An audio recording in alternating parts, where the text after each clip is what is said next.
Hey, it's Todd with In Gear Garage. Today we're going to be working on our old Suburban here, specifically the barn doors to quiet them down a bit. As you can see, it's not supposed to do that. And going down the road, it's getting a bit annoying. All that rattling is simply due to the old original weather stripping just being dried up and squished. It doesn't do any absorbing or bounce back or block any wind noise. So we went ahead and reached out to the people at Steele Rubber and found they have brand new direct fit, nice sealed up weather that's made off the original molds and is guaranteed to fit. Plus, while we're at it, we're going to go ahead and replace the window seals that hold in the rear glass, because these have all shrunk away and are starting to break off and are real brittle too. And they offer different ones for those as well. So there's no better way than just to start cutting with a razor blade, X-Acto knife, just carefully, and start getting this material cut out.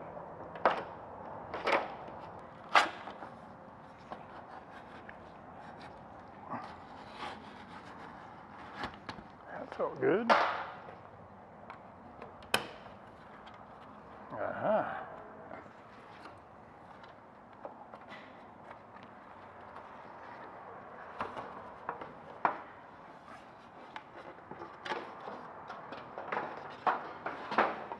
Success.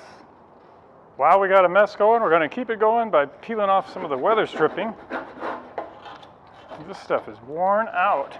You're just going to need a gasket scraper, razor blade, probably, and then a wire wheel probably to clean this off. Interesting to note that a lot of weather stripping has little dimples and plastic pieces that go and hold it in place. But this one is completely going to be glued in place.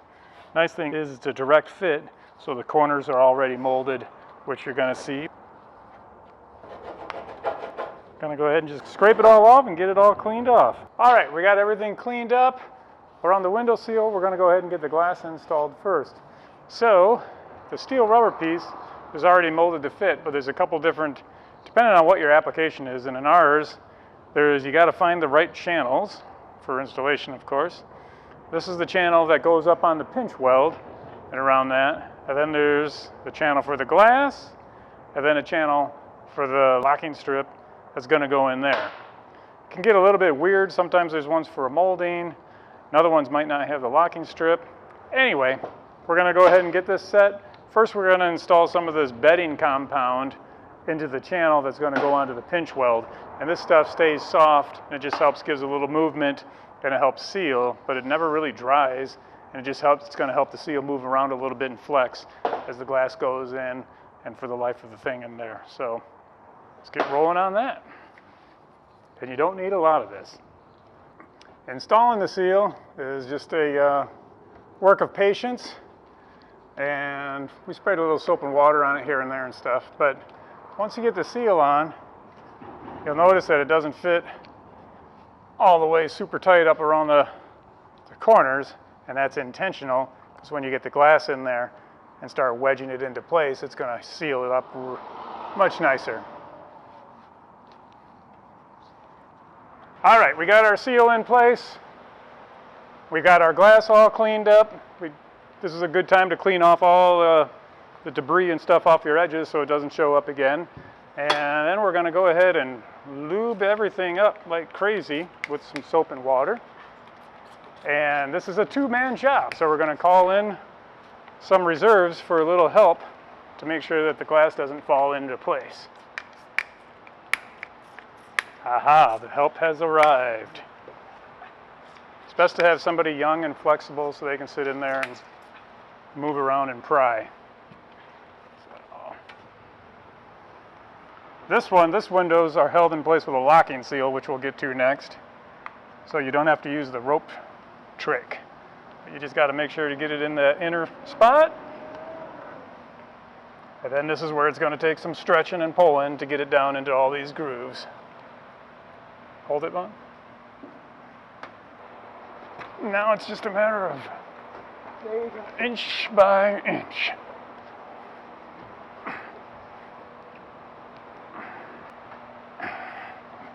That's it. All right. All right. We got it that far. Let me give you a little Hold on. But unfortunately, that's not it. Now we still need to put this locking seal all the way around the window, and that's really what secures it in place. This was just getting it in the seal. Now we got to lock it up in place. All right, with the glass in place, we're not done yet.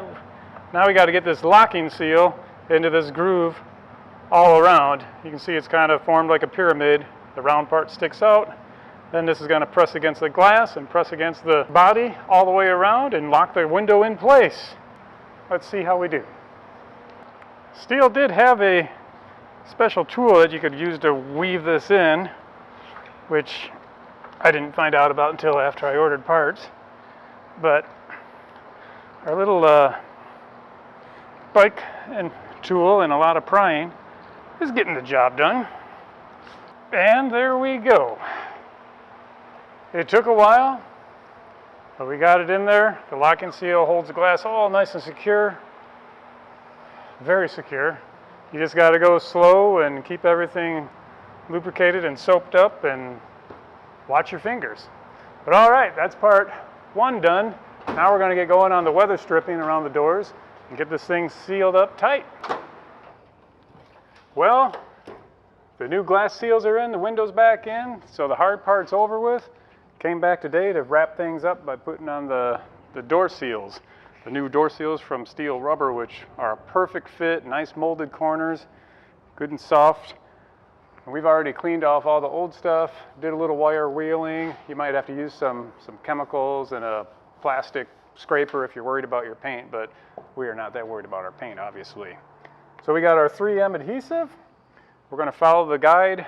What Steele recommends is that you put a small strip, very small strip, down the door, and then you spread it out a little bit. Let it get tacky while you spread a little bit on your foam. When it gets tacky, start to press it into place, and it'll hold just like that.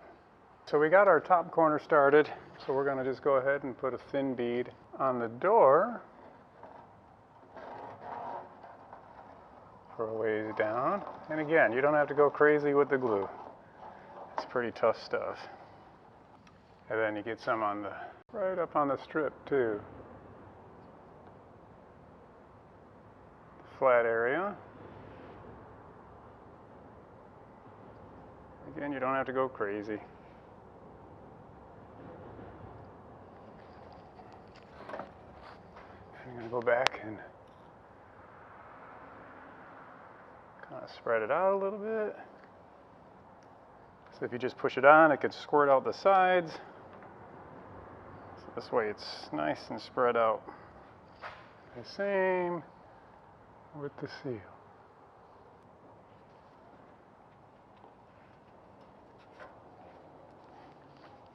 And we're right there. You can already feel this stuff working. Steele recommended to let it sit for a few hours too, so before you shut the doors and things. Some cases we'll go back over and just put a little tape on it just to hold it, just give it a little extra help stay in place. It helps to make sure it's tacky because it holds right in place all the way down.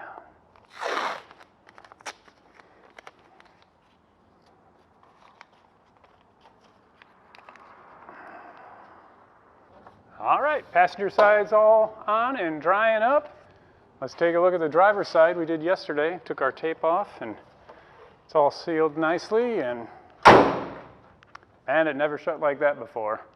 That's going to be sealed up nice. You can see how the edges all fit in there. This is where the next doors are going to go.